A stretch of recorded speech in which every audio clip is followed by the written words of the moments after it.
세계 3대 용병이 있습니다. 첫째는 네팔의 구루카족이고요. 둘째는 프랑스의 웨인 부대, 그리고 세 번째가 스위스의 근위대입니다.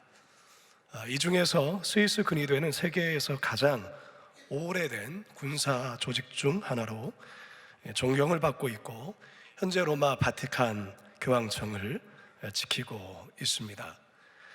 교황청 근위대의 근위병 수가 그리 많지는 않습니다. 약 110명 정도 이내라고 합니다. 근데 근위병의 조건이 매우 까다롭습니다.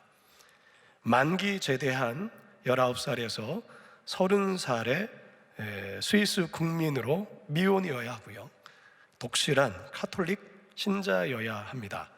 키는 174cm를 넘어야 합니다. 복무기간은 2년에서 25년까지 선택할 수가 있습니다. 그렇다면 왜 로마 바티칸은 자국에 군인을 쓰지 않고 스위스 근위대를 용병으로 쓸까? 여기에는 역사적인 배경이 있죠. 중세와 르네상스 시대의 스위스는 유럽 최고의 용병으로 명성을 날렸습니다. 스위스 군인들은 엄격한 훈련과 강한 단결력, 그리고 탁월한 이 전투 기술로 유명했습니다. 1506년 1월 22일 교황 율리우스 2세가 스위스에서 150명의 용병을 초청해 바티칸 경비를 처음 맡기게 됩니다. 이날은 현재도 스위스 근위대 창설 기념일로 기념되고 있다고 합니다.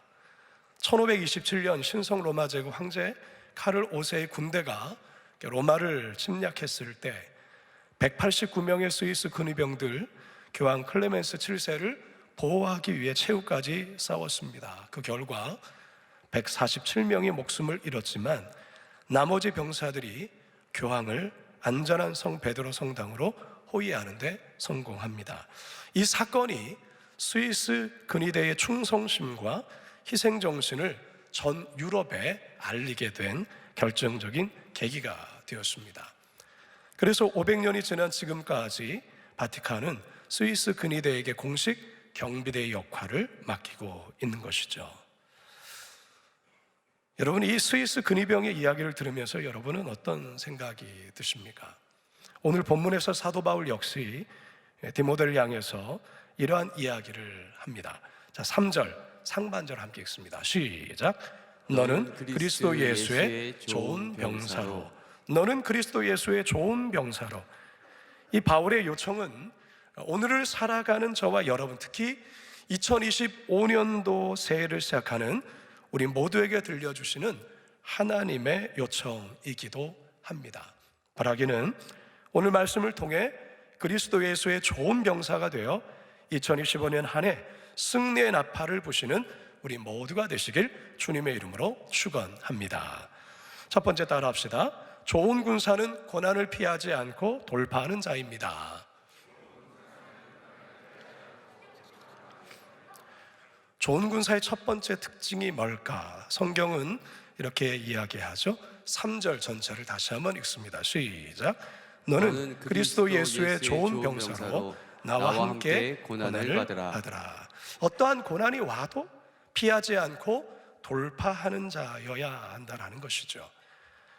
병사가 존재하는 이유가 뭐죠? 적의 공격으로부터 나라를 지키고 국민들의 생명을 지키기 위해 존재하는 것 아니겠습니까? 여러분, 전쟁은 그야말로 참혹한 싸움이 아닐 수 없어요. 과거에는 칼이나 창, 화살로 서로를 사륙했지만 요즘 어떻습니까? 러시아, 우크라이나 간에 이스라엘, 하마스나 헤즈볼라 간의 전쟁을 보면 탱크를 포를 쏘고 미사일을 발사해 건물을 파괴하고 온갖 최첨단 무기를 동원해 한꺼번에 수많은 사람들을 살육하죠. 전쟁이란 적을 죽여야 내가 사는 겁니다. 이런 전쟁터에서 적들과 싸움에서 이기려면 어떻게 해야 할까? 제일 중요한 첫 번째 마음의 각오, 고난당할 각오가 있어야 된다라는 거예요. 고난받기를 두려워한다면 그냥 시작부터 군인의 자질이 없는 것입니다. 따라서 고난을 피하지 말고 오히려 그 고난을 돌파해 나가야 하는 자가 그리스도의 좋은 군사인 것입니다.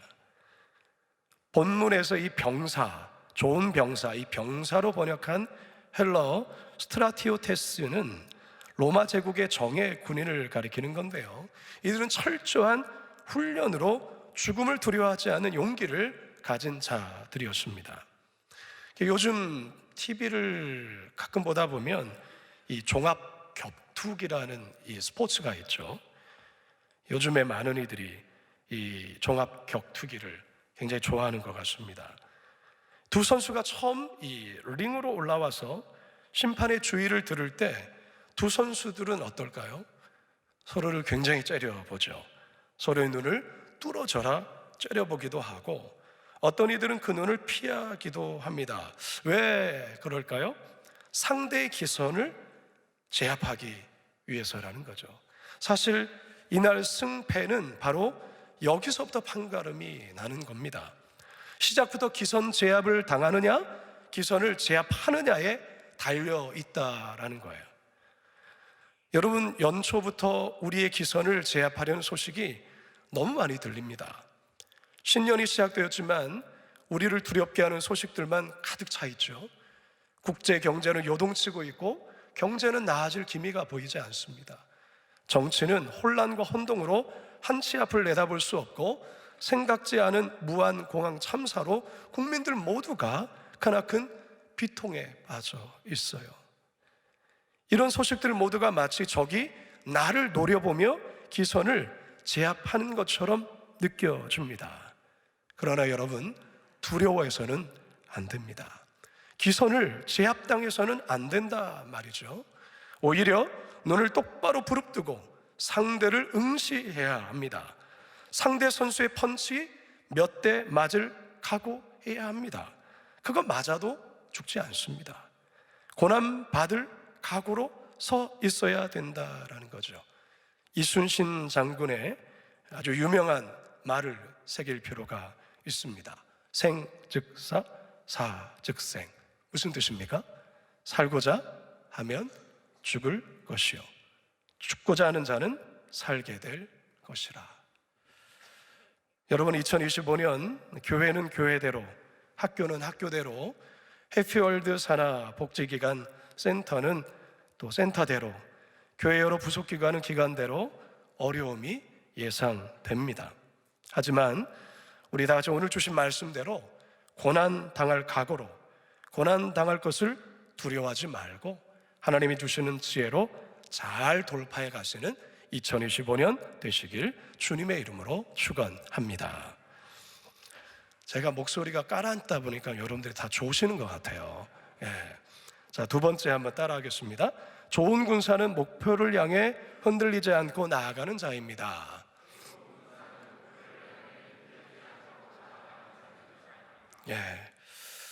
좋은 군사의 두 번째 자질이 뭘까? 4절 상반절입니다. 우리 다 같이 힘있게 한번 봉독합니다. 시작.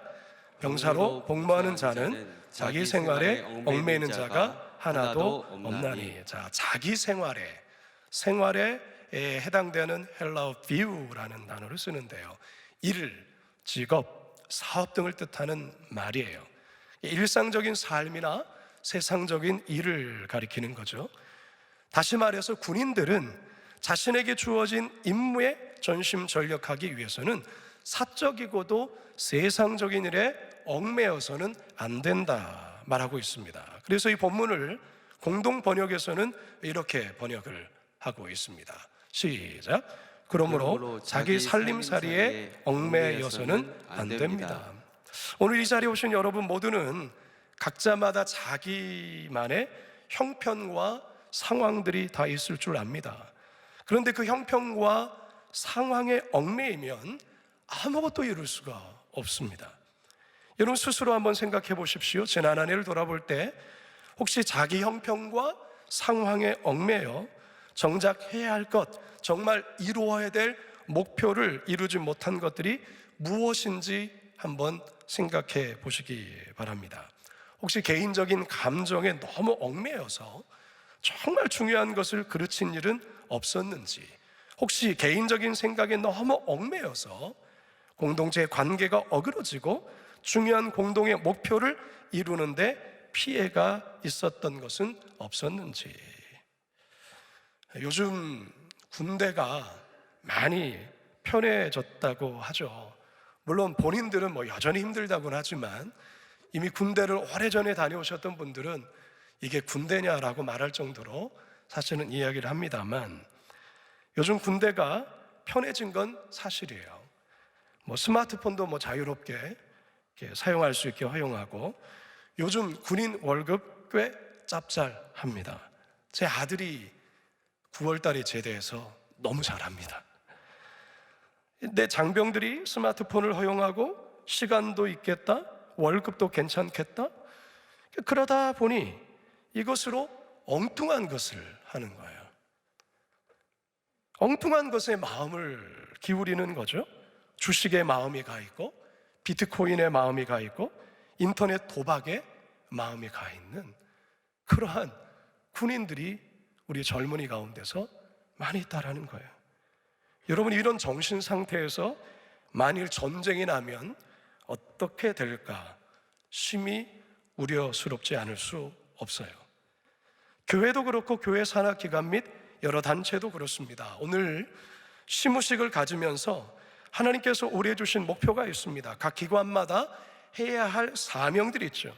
그 사명 잘 감당해야 합니다. 그러려면 자기 생활에 얽매여서는 안 됩니다. 2025년 주신 목표를 향해서 우리 모두가 마음을 여시고 발의 신을 고정하시고 대장부처럼 허리를 졸라매고 흔들리지 않고 목표를 향해 나아가는 저와 여러분 모두가 되시길 주님의 이름으로 축원합니다. 마지막 세 번째 따라합시다. 좋은 군사는 충성으로 주님을 기쁘시게 하는 자입니다. 스위스 근위병에 대한 이야기를 서두에 했습니다. 스위스 근위병들이 충성을 맹세하는 서약식을 갖는데요, 그 서약식 안에 들어가는 이 멘트가, 이 글이 이렇습니다. 나는 프란치스코 교황님과 그 다음 합법적으로 계승할 후임자를 정직하고 명예롭게 섬길 것이며, 이를 위해 온몸을 바쳐 나 자신을 바칠 것이며, 필요하다면 목숨까지도 바칠 각오가 되어 있다는 것을 엄숙히 맹세한다. 나는 이 맹세를 사도자 공석기간 중에도 거룩한 추기경단의 추기경들에게 엄숙히 맹세한다. 더 나아가 나는 지휘관을 비롯한 선임들에게 존경과 충성과 순종을 맹세한다. 또 자신의 직분에 걸맞는 품위 유지에 수반되는 모든 요구사항을 준수할 것을 맹세한다. 스위스 근위병의 특징은, 가장 큰 탁월함은 바로 이 충성심에 있다라는 것이죠. 맹세를 약속한 상관에게 자신의 생명까지도 내거는 생명 바치기를 주저하지 않는 그 충성심에 있다라는 것입니다. 이들은 이 서약대로 지키는 자입니다. 그렇기 때문에 500년 동안 로마 바티칸 교황청의 근위병으로 쓰임을 받았다 할 수 있겠죠. 오늘 이 자리에 모인 여러분, 군인의 목적은 상관을 기쁘게 하는 데 있습니다. 4절 하반절 함께 읽습니다. 시작. 이는 병사로 모집한 자를 기쁘게 하려 함이라. 자, 그러면 우리의 상관은 누구입니까? 우리를 모집한 자는 누구죠? 여러분들이 대답을 안 할 것 같아서 예수 그리스도시죠. 맞습니까? 우리는 사람에게 충성한 자가 아니고요, 예수 그리스도께 충성하는 자입니다.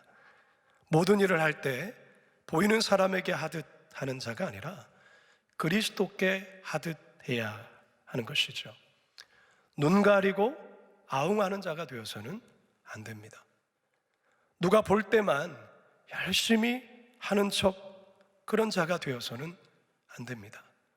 누가 보든 누가 보지 않든 우리는 주님 앞에 내가 서 있다는 코람데오의 자세로 행해야 된다라는 것이죠. 에베소서 6장 5절에서 7절입니다. 시작. 종들아, 두려워하고 떨며 성실한 마음으로 육체의 상전에게 순종하기를, 그리스도께 하듯 하라.